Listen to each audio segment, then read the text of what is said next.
হাওড়ার শালকিয়ায় খুন, কৈবর্ত পাড়া লেনে দেহ উদ্ধার। হাওড়ার শালকিয়ায় খুন হলেন বাড়ির মালিক। কৈবর্ত পাড়া লেনের আবাসনে দেহ উদ্ধার, খুনের অভিযোগে আটক দুই নাবালক।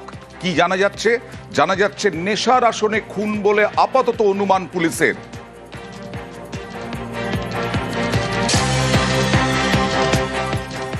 এনারা বলছিল যে এটা বাঁচাও বাঁচাও করে আওয়াজ হচ্ছে তো আমার হাজবেন্ড এসে দরজা ধাক্কা দিল, খোলিনি।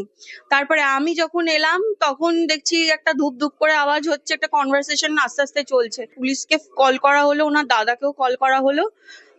দরজা ভেঙে দেখা গেল এরম ভাবে পড়ে আছে। কেউ ছিল বলতে ওই দুটো ছেলে ভেতরে ছিল, ছিট কিনে দেওয়া ছিল প্লাস চাবি দেওয়া ছিল।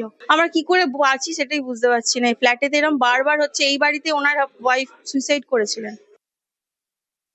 নিরাপত্তা দেখুন, যেহেতু আমাদের এখানে কোনো সিকিউরিটির ব্যাপার নেই, যে আসছে উঠে আসছে, যে করছে,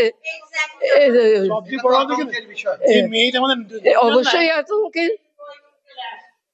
অবশ্যই এটা আমি একদিকে বলবো আমাদেরও ফল্ট, কেন আমরা এই ব্যবস্থাটা করিনি। 23শে আগস্ট 2025 সালে গোলাবাড়ি থানার অন্তর্গত অরবিন্দ রোডে আবাসনের মধ্যে এক মৃতদেহ উদ্ধার হয়েছিল।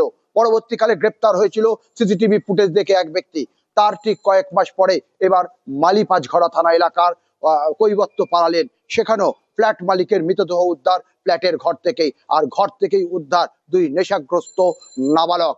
ইতিমধ্যেই মালিপাঁচঘড়া থানার পুলিশ তাদেরকে আটক করে জিজ্ঞাসাবাদ করছে, খুনের কারণ খোঁজার চেষ্টা চলছে। তবে আবাসনগুলিতে নিরাপত্তা যে নেই তা কিন্তু পরিষ্কার। তার কারণ বহিরাগতরা ঢুকছে, সেখানে সিসিটিভি ফুটেজ সেখানে পাওয়া যাচ্ছে না, সিসিটিভি খারাপ। ফলে এই আবাসনগুলির নিরাপত্তা নিয়ে প্রশ্নচিহ্ন থেকেই যাচ্ছে। ক্যামেরা রাজু ভুইয়ার সঙ্গে দেবাশিস চক্রবর্তী, নিউজ 18 বাংলা, হাওড়া।